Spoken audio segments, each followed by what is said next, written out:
Good morning, Brew Daily show. I'm Neal Freyman. And I'm Toby Howell. This holiday, there's a special interview episode coming your way. Gary Vaynerchuk, a.k.a. Gary V. That's right. We snagged the entrepreneur, investor, wine connoisseur, and media personality right off your TikTok and Instagram feeds and sat down with him in this very studio. He shared his thoughts on the upcoming TikTok ban, explained why AI influencers are taking over, and Toby straight up asked him when he says to people who call him cringy. Listen, I was curious, okay? But yes, this was a very fun one. Gary was energetic as ever, and it's coming up right after this quick word from our sponsor, Sage. We're not taking Memorial Day off, and neither is Sage. Sage is the platform built for financial professionals to make your life easier. I love how they've incorporated AI into their business. You can use Sage AI to review thousands of transactions in minutes. Imagine an up-to-the-second view of your business's performance with no hassle. It gives you more time to do things like go grill some food, play some yard games, or listen to this special Memorial Day episode with Gary V. If that sounds good to you, visit sage.com/morningbrew. Sage, helping businesses flow. Can I say my line now, Neal? Go for it. It's Monday, May 27th. Let's ride.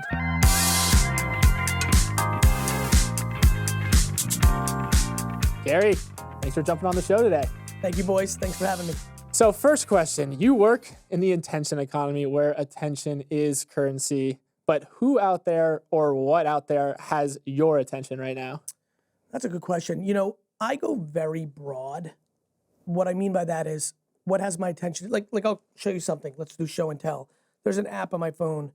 I'm not involved in it. It's called Break the Web. It's early. I'm not even sure it's going to crush the way I think it might, but look what it does. It does trending topics for the whole web, AI-wise. So what Twitter does, but no, for the whole web, right? So like what has my attention? Everything that's on here. Like what's runaway horses? There's some runaway horses in the British art, right? Like I want to know, much like what you guys are doing here, what's going on every day. And then sometimes people pick up real momentum, right? So it'll go from like a year ago, like, or 2 years ago, like who's this sexy red person to like, wait a minute, I think she might pop, right? Or it might be like, oh, this kid Aiden Ross, right? Or like, oh, this, this funny comedian, King Batch, 100 years ago. Like, so that will happen with people and it will happen with trends. I'm like, why are we going to like super baggy 90s pants again? Like, 7 years ago, like, or 5 years ago, like, are dudes gonna wear nail polish? Like, is that cool now? Like, so I stay crazy macro curious. I don't go deep except for things I love, like the Knicks and the Jets and like wine. I don't go deep on a lot. And I go very wide, like every moment of the moment, what's happening. And then if something feels like it, like if I see it, like if it gains moment, then I'll go a little deeper. So everything at a 1, then some things earn a 2. Then some things are like, oh, this is a 3, which would, in that scenario, would be like, oh, this Charlie D'Amelio girl is about to be like the person on this TikTok thing.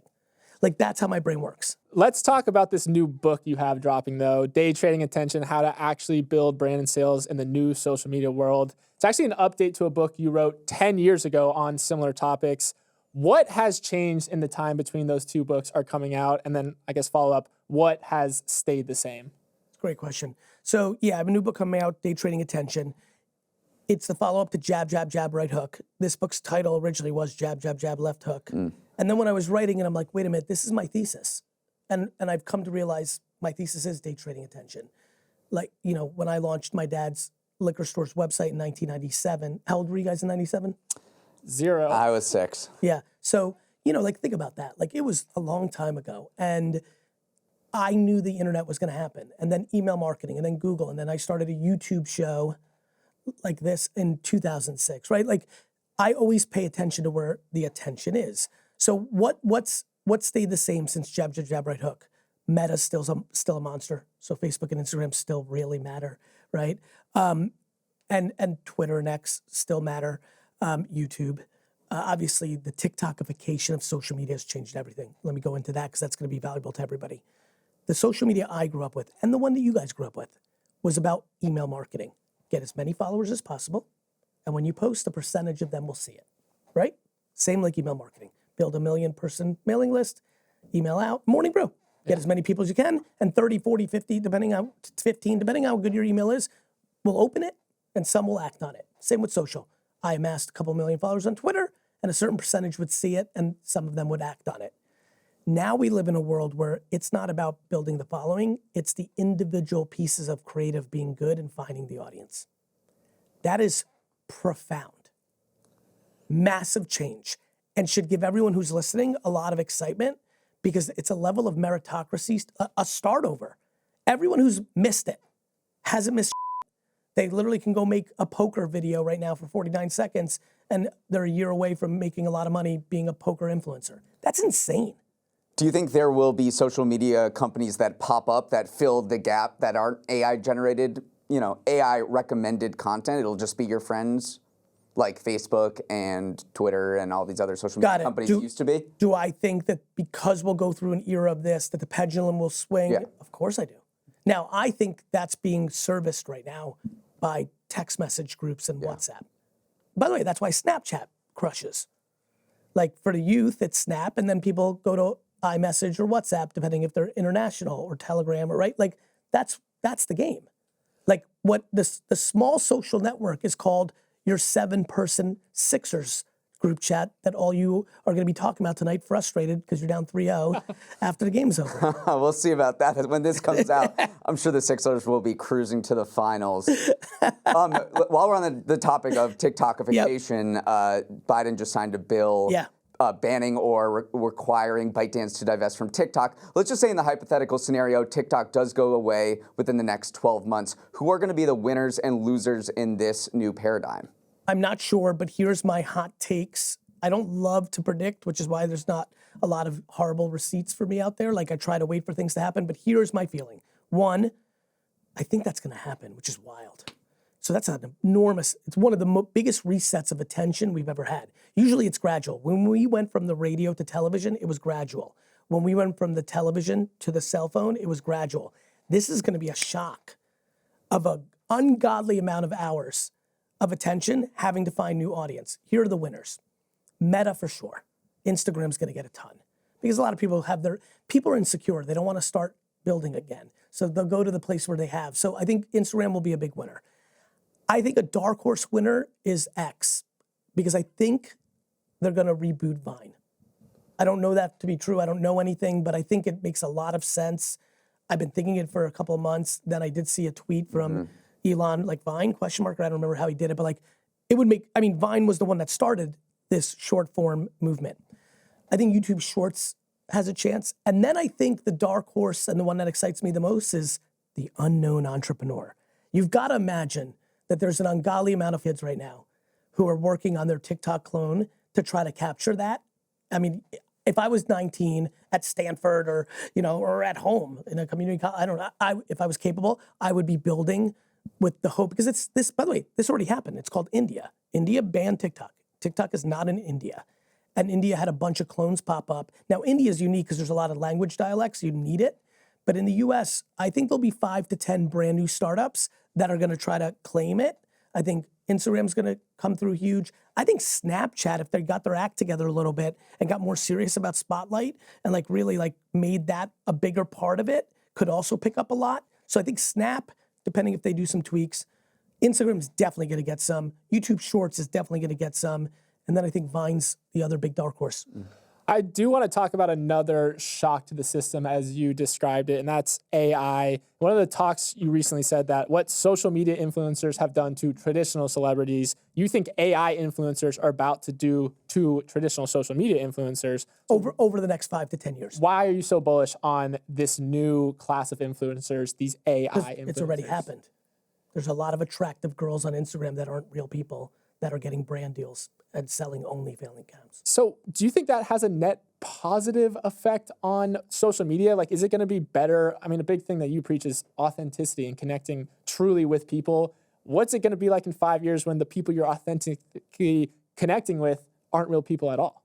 Do you think Santa Claus is good? I thought you were going to say, is he real? I was going to say, yes, I do. Santa Claus has nenever given me anything, so I don't think he's good. Okay. Do you think Rocky Balboa is good or bad? So you're saying... Neutral on Rocky. So I think you're following where I'm going, right? Yeah. I think it's going to be, meaning it's going to happen and we're going to evolve. many people thought the television, let me go even further back. Do you know that when electricity was invented, 80% of the people didn't want it in their house because it had demons in it? Demons. Like, we can't leave the candles. The candles are right. This is bad. Like, when MySpace came out, they're like, this is gonna, like, your kids are gonna get kidnapped at the mall if they go on MySpace. Like, we demonize new technologies. What do I think? I think it's evolution. I think it's just part of the game. All right, Gary, stay right there. We'll be right back. Speaking of influencers, recently the YouTuber Marques Brownlee reviewed the Humane AI pin, and he called it the single worst product he's ever reviewed.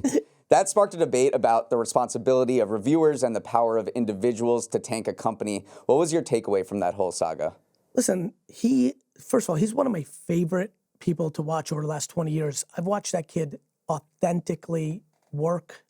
You know, he's got an opinion. Like, as long as Brownlee's like actually giving his honest opinion and there isn't some back end deal because he's trying to tank it for so, as long as he's honestly saying like, this is what I believe, well, he's earned a lot of respect and trust with his audience. I think it's wonderful if it's well intended. Yeah. Like when I did Wine Library TV, I did 1,000 episodes. And I also, at one point, had a lot of power. And I didn't love it, to be frank. When I would sit there, about 3 years in, like if I reviewed a wine on Wine Library TV well, it mattered. And if I reviewed it poorly, it wasn't like I could tank a wine, but it wasn't good. Now, what I see a lot from influencers, especially in the beauty space, they get a little bit going and then they get high in their own supply and they feel their power a little bit and they actually deviate from their actual feelings or are playing a little bit more of a ego game. That's dangerous. It's so funny to me because when I inevitably text all my friends, hey, I'm interviewing Gary V this week. What do you want me to ask him? A lot of them did go to wine, like, hey, give me a cheap $20 bottle of wine. So it's amazing how to this day, like that's still, I mean, yeah, you built up this huge kind of. It's also cool. Like when I was coming up, when I was your friend's age, like wine wasn't cool like that. And even though wine has declined and alcohol's even declining with kids, and like it is definitely way cooler than when I was doing it for you. That makes me feel good. It's real. Wine's really cool because it's a farming product. Like unlike a Hershey's bar or poppy bourbon or a craft beer or like toothpaste or a deodorant, you may love a wine this year. So you may love the 2021 version, and then the next year you might not like it as much, and it makes it fun. Do you think there is an existential crisis for the alcohol industry more broadly now? I mean, like every single trend shows that Gen Z and younger kids are moving away from alcohol at very significant levels. Not only that, you have cannabis and yeah. Now, I think the world speaks in absolutes. Do I think no one's going to drink alcohol? No, I do not. Do I also know that even a 5 or 10 macro percent swing down is tough on businesses? Yes, I do. Do I also know that even with let's just make pretend, in 10 years, 10% less alcohol consumed in the world overall. Big number if that was to happen. Still, somebody can start a brand new mezcal or beer or wine and crush.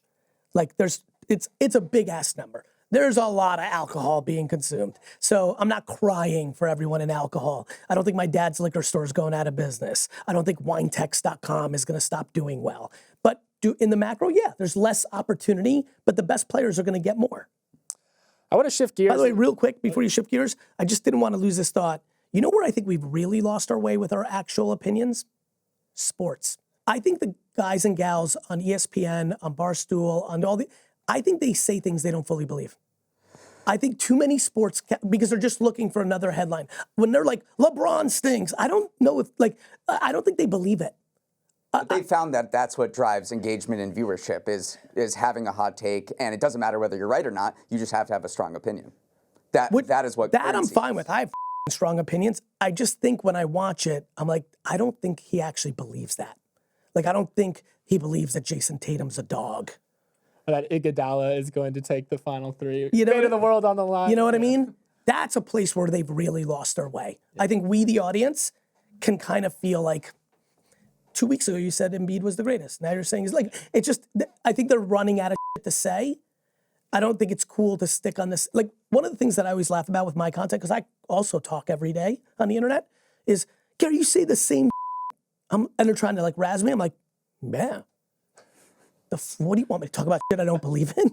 Like, yes, there are 45 principles I believe in. Luckily, the world keeps evolving. I believe in attention.